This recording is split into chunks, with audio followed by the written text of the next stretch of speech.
Hi and welcome. I'm John and this is Unique Wargaming. Guys, welcome back. For everyone that's new, this is the weekly Wednesday Wargaming questions and answers. It's an off-the-cuff video, guys. What that means is I record and upload. There is no fancy editing skills. You won't see my intro song at the beginning. I do have transition buttons, so if there's noise outside of my control, I can stop filming and wait for it to pass and carry on. These weekly Wednesdays essentially are a Q&A. You guys ask me questions and I answer them. They are primarily model focused, of which is primarily Games Workshop stuff, which is primarily 40k because it's so hot at the moment. With that said, AOS has some cool models. Old World has some amazing models, but just 40k stuff is just the hottest stuff going. There is some rain questions from time to time, some general information about myself, what's going on in the workshop. We have a data card that I review every week, and we have a weekly Wednesday vote. Now the vote is for what gets painted up next Monday's painting video. So I'm going to start with saying I'm a little bit disappointed. Sorry, the camera's a bit weird there. I'm a bit disappointed. This weekend, World Eaters and Death Guard go on pre-order. Fantastic. Together. I was hoping there would be one, then a couple of weeks later another one, but no, they're together. Now, apparently as well, the launch box has gone up in price, so it's going to be roughly €190. Now, if you're getting it from a third-person, party, Air Hobbies or Broadsword Wargaming or something like that, if you live in Ireland, it'd probably be coming at 175, I think, 178, something like that. Now, from what you get in the box, it's still worth it, but I want both of them, and I'm not going to be able to get them. I'm not going to be able to afford both of them in one go. That's why I was kind of hoping they would come separately, which then also tells me now when the Thousand Suns comes, they're going to be with the Space Wolves. They're going to be together as well. That's my best guess for that. So I think the best thing that I'm probably going to try and do this weekend is get both the codexes and the data cards. Actually, no, I'm not going to do that. I'm going to get both codexes. Yeah, I'm going to get both codexes. I'll tell you why. Because then I can use the code from the codexes to unlock it in the app, and I can use the app to update the data cards I already have for them. Yeah, that's a very smart idea. That's going to save me 30 odd euros. That's a good idea, actually. Because the only thing different in those data cards is the 2 new heroes. As far as I know. Now, there might be a few units that have been taken out. That happens. But yeah, that's... I think I'll do that. I do want the new characters, but in the day, I don't have, say, 175 to buy the 350 to buy the 2 boxes. Unfortunately, I actually have a box of a Let's Build to do this week some point. It's Frostgrave. It's a fantasy tabletop game. Wizards 2. Okay. Now, a lot of you probably don't even know what Frostgrave is or don't play it or nothing like that. I don't understand too much about it, to be honest with you. The reason I got the box in the first place was because the game that I'm working on, I want you to be able to use any type of fantasy models in there, from whatever game system. So it doesn't limit you to having to buy models that I make, and print and whatever else, or you don't have to go and buy specific companies' models. You can use whatever fantasy models you have. So that's why I got that box. And this Wizards too. So there's 8 Wizards in the box. I'm not going to need any more Wizards in my party apart from that. But it's a really cool kit actually. There's 2 sprues, both the same, but really cool kit. I'm actually going to build that at some point this week. Because I really need to, again, put my thumb out and get the rules for the game finished. And then start doing some playtesting on it. But it's going to be a big one when it's done. because I can do let's build videos on, not so let's build, I can do videos on making the terrain for the game, which is, you know, very specific to the game, you know. And then when I've actually finalised it, dotted all the I's, crossed all the T's, and actually print out and have a copy of the rule book, you know, that's when we'll go. But I need to figure out what I'm doing wrong with the 3D scanner first, so I can build the stuff, 3D scan it and 3D print it. You know, it's a lot easier to, you know, for me to print it and sell the rule book with a box of bits to go with it, and so you can play. But anyway, I'm thinking too far ahead now. How are the Nids coming? I can't wait to see them put on the table. Now the sisters are all built, I am mass building Nids. Absolutely just wrecking my head. There's still 60 odd termagants to build. I'm starting with the older ones first. There's no point me going to the 10th ones that come in 10th edition box or the ones that come in the Comic Patrol magazine, because they're literally just clip, done. I'm going with those ones first, the model part ones. I've got 9 gargoyles to do. There's another 10 homogants, I think. 16 gen stealers. But I don't think I'll build all 16 under those. I think I'll build 15 of them. Because I think actually, no, I don't think I need to build 16, because I've got, I think it's 8 already built from the first box. 24 in total. So I might just build enough to make 20. So it's 2 units of 10, or, you know, 3 units, 2 units of 5 and a unit of 10, something like that. I still have the bubblegum things from the Comic Patrol magazine and the Von Ryan's Leapers and the winged Tyranid Prime. I don't have the Psychophagia because they haven't sent it out. I'm missing a few issues from the Comic Patrol magazine, which is, you know, not a problem, because I will get them. But yeah, hopefully I'm hoping to have them finished by the end of this weekend. If not this weekend, I'm hoping to have them finished by this time next week. It should be and that'd be interesting to have that on the table. But anyway, I keep being asked this other question as well. Why are there no adverts on your channel? Is your channel not monetized? What's going on? My channel is not monetized at the moment.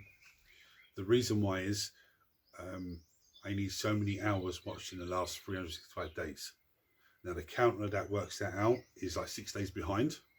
So there's still, you know, huge amount of hours to add to it.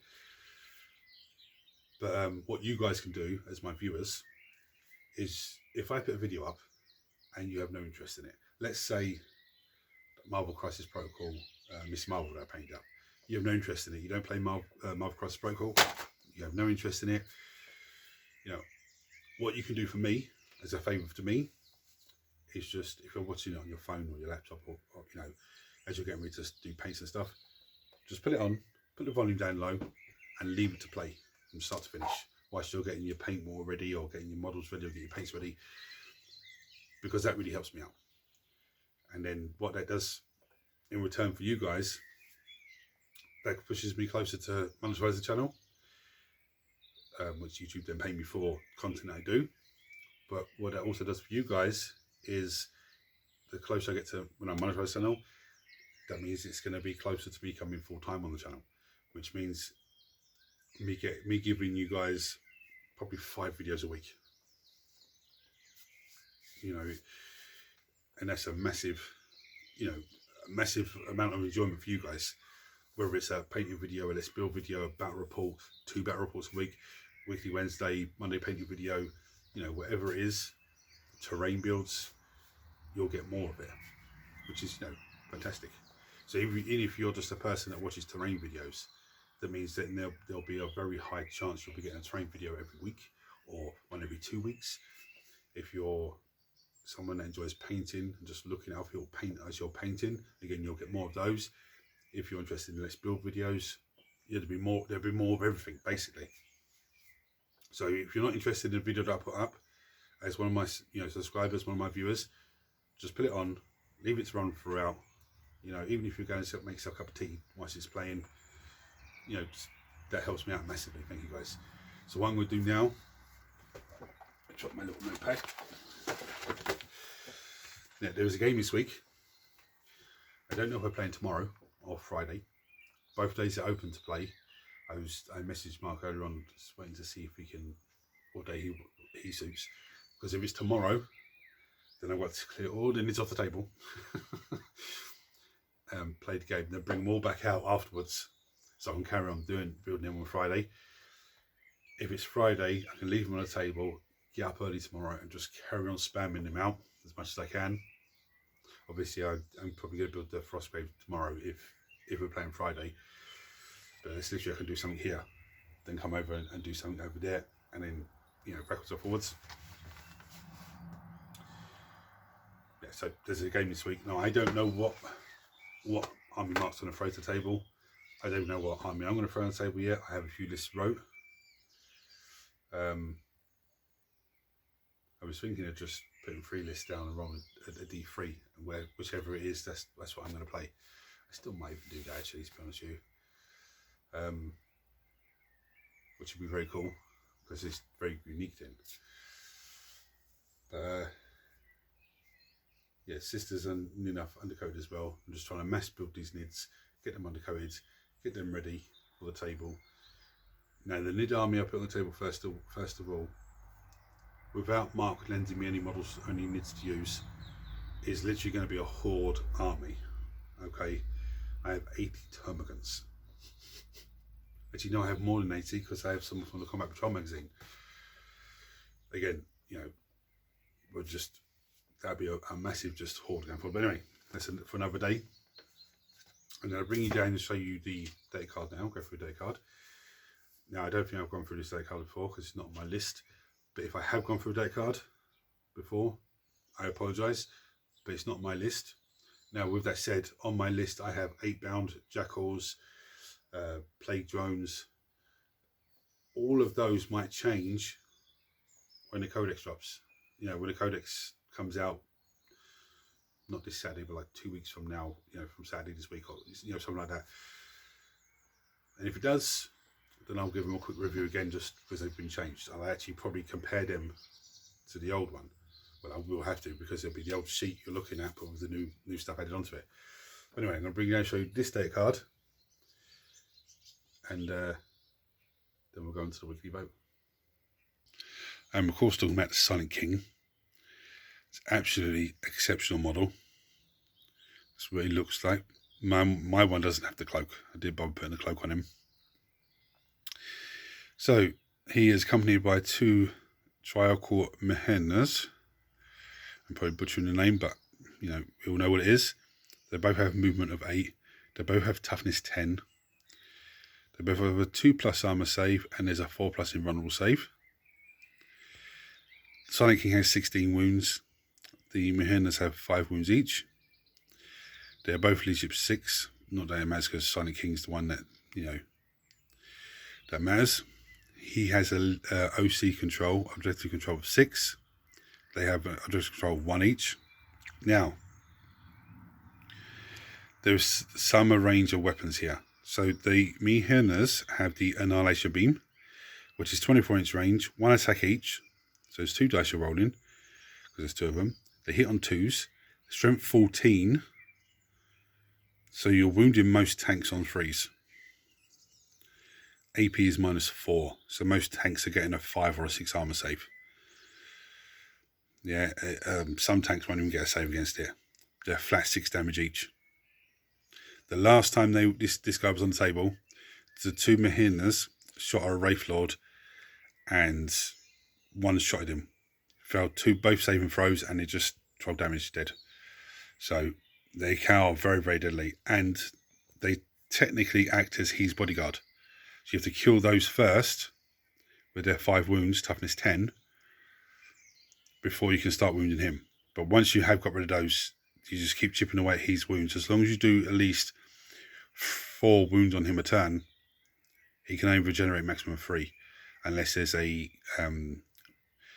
Canaptic Reanimator next to him. But, you know, see, he is not undefeatable. You can defeat him. He is armed with the Scepter of Eternal Glory and the Staff of Stars. Now, Scepter of Eternal Glory has devastating wounds, which means when he's rolling into wound and he rolls with a natural roll of a 6, is more like devastating wounds, mortal wounds. 24-inch range, 2 shots, 2s to hit, strength 10, -3 armor save, and it is 3 damage apiece. Okay, so to put that into perspective, your wounded Space Marines on 2. Space Marines will be saving against that on a 6. Without any armor contempt or light cover, and you're clearing out Space Marine outright. The Staff of Stars has indirect fire. What that means is you can shoot at a target that's hidden away, that you can't see. There's 12 shots. It's saying 2s to hit. There's 2s to hit if you can see the target. If you can't see the target, it's 4s to hit. Because 1 to 3 is a failure, I do believe now, for indirect fire. There's strength 6 each. So if you're shooting a Space Marine unit hidden away, that's going to be wounding them on 3s. -1 AP and 1 damage apiece. Now, if you're shooting a Space Marine unit and you can't see them, they're going to get light cover straight away because you can't really see them. Okay, so that AP1 becomes like basically nothing. Right, so the melee weapons is armored bulk and weapons of the final triarch, which is lethal hits. So the armored bulk is the one attack. The final triarch is 12 attacks. 4s to hit with the bulk, 2s to hit with the final triarch. Strength 4 with the bulk, that means you're wounding a Space Marine on a 4+. 0 AP and it's 1 damage each. Whereas the stars of the weapon of the final triarch is strength 8, which means you're wounding a Space Marine on a 2. So I apologise, the light's going a bit weird, making it. There we go. It's -3 AP and it's 2 damage each. Now, when the Silent King's wounded, he has 1 to 6 wounds remaining, he is at -1 to hit. Okay. He has Deadly Demise D3, but that's D6 plus 3, but that's only him. That's not the Mahinas when they get destroyed. He has the Voice of the Triarch. We're starting the battle round, select 1 of the Triarch abilities, which I'll show you in a minute. And to the start of the next battle round, this unit has that ability. And he's Silent King. So he has an aura, which is while a friendly Necron unit is within 6 inches of him, actually his model, not the Mahinas, improve that unit's leadership characteristics by 1. Right, so his strike abilities. Pharaon of the Stars. It's an aura. While a friendly Necron's unit is within 6 inches of this model, Silent King itself, each time model in that unit makes an attack, reroll a hit roll of 1 and a wound roll of 1, which is usually the best thing to go with. Pharaon of the Blades, which is an aura again. Where a friendly Necron's unit is within 6 inches of this unit, of the Silent King, you can reroll charge rolls made for that unit, and each time model makes a melee attack, add 1 to the strength characteristic of that attack, which is still pretty tasty as well. The Bringer of Unity, where a friendly Necron unit is within 6 inches of Silent King, you can ignore any or all modifiers to the characteristics of models in that unit and to any roll or test made for models in that unit, excluding modifiers for saving throws. Okay, now here's what everything's equipped with. So it's just Silent King has the Scepter of Eternal Glory, Staff of Stars, Weapons of the Final Triarch, and the Mahinas armed with Annihilation Beam and Armoured Bulk. Supreme Commander. So when he is in your army, he must be the Warlord. Okay, so, and the Triarchal Mahinas, if Silent King model is destroyed, all the units remaining Mahinas models are destroyed also. So if he gets someone who shoots at him with precision and finishes and kills him, then they die as well. Just to let you know, he is a vehicle, so he gets to shoot all of his weapons. Character, Epic Hero, the Silent King. If you don't have this model and you have a Necron army, he is a must to have, but I do warn you, he is an absolute beast to build. There is a Let's Build for him on the channel. And if you get him and you want to build him, watch the video throughout first of all, because there's a few things you need to be doing first before you start building, everything. Right, so I've waffled on for far too long. That's like nearly 20 minutes. I'm going to bring down and show you the vote now. Now, what happens is I'll show you a host of models. and you guys comment below and vote on what you want to paint for next Monday's painting video. In the event of a tie, I do a dice roll. You can vote for as many as you like, but don't say I vote for everything because it won't count. But you can say I vote for any Necrons or any Space Marines or any Tyranids or, you know, wherever it is. If you're not sure how to spell something, because some of them have some really funny names, just give me a brief description. There is also a wild card. You can, if you vote for that, you'll find out what that is if it wins. And there's Creator's Choice. Now, Creator's Choice means I pick the model, which is hard because I want to paint everything. I want to paint everything there. If nobody votes, which never happens, then Creator's Choice automatically wins, and that's what I'll pick what gets painted. Now, last week's Sisters one. So normally what I do is, whoever wins Monday's painting video, I don't have any of that faction in the vote. Okay? So there shouldn't be any Sisters in it this week. But I've put one sister unit in there. I'm just, you know, testing something out here because a lot of you like sisters, not just the builds, the painting, the, you know, battle reports as well. You really like sisters, and they are a very cool army. So I put one sister unit in this week. If it gets voted on, then I was right in my thinking. If it doesn't get voted on, then, you know, whoever wins, I'll go back to do it the way I was doing it before. So yes, I'm going to bring down show the models. Right, I've left the 8 bound in there and the jackals as they're going up for pre-order. Well, the bodies are going on pre-order this weekend. It'd be nice to have them painted up before the codex comes out. I have Sabretooth from Marvel Crisis Protocol. I have a Kit Bash Runesmith for the Chaos Space Marines. I have the Paragon Warsus for the Sisters. I have the Drukhari Venom. I have the Masquerade for the Demons. I have the Hellions that I still need to undergo. I have the Necron Locust Destroyer Lord. I have the Blade Guard for the Space Marines. I've left him in there for some reason. The alternative sculpt of the Scorpion Destroyers. Should have taken him out, but I left him there. I don't know why. I have the Poxwalkers for the Death Guard. I think they're the only things left in Death Guard for me to paint. I have the Infernos Marines for the Space Marines. I have the Sisters of Silence for the Custodes. I have the old fantasy Chaos Warrior unit Mark of Nurgle. And I have Wagon. Right, so there we have it. So if you have any questions for me, guys, chuck them below as always. If you think it's a silly question, there is no silly questions. There's no one here that takes the piss, so don't think, oh, I can't say that because people are going to make fun of me. That doesn't happen, okay? If you still don't feel confident, chuck in a question below. You can go to Unique Wargaming Terrain Facebook page. You can click on there. There's a messenger button there. You can click on that and message me directly. There's a few of you do, but you can check the comments below also. You chuck your votes below as well, guys. If you're new to the channel and seeing this for the first time, welcome. This is where all the cool people hang out. Hit the subscribe button because it costs you nothing. Turn your notifications on so you don't miss anything. Everyone smash the thumbs up button so it triggers YouTube, shares this video with more and more people, which makes this amazing community you guys grow even more. If you want to support the channel even further, there is a join button below. You can click on that and it'll take you to the membership page where you can purchase a membership with various different perks from whatever tier you go for. So guys, thanks for watching. Hit the buttons for me. Again, if there's a video I put up that you go, I'm not interested in that, just put it on for me, let it play from start to finish.